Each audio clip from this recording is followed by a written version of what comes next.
Hi, this is Vignesh, working as embedded programmer in Spyro Solutions Private Limited. Here we are going to discuss about the title ARM-based embedded Ethernet interface.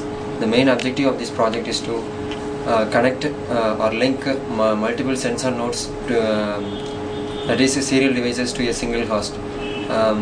If you go for existing system, in existing system there is not like this method to connect many serial devices to a single host.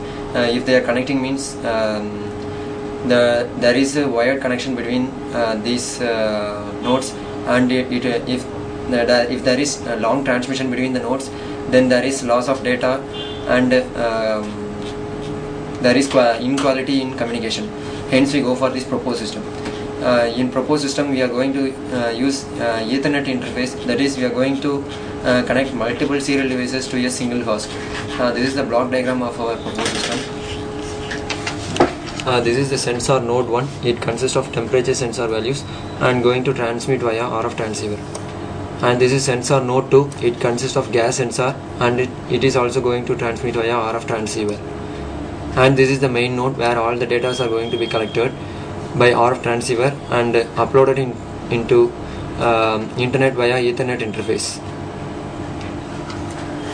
In this, the sensor node 1 and the sensor node 2 values are serially received by the RF transceiver, and the serial devices are interfaced with the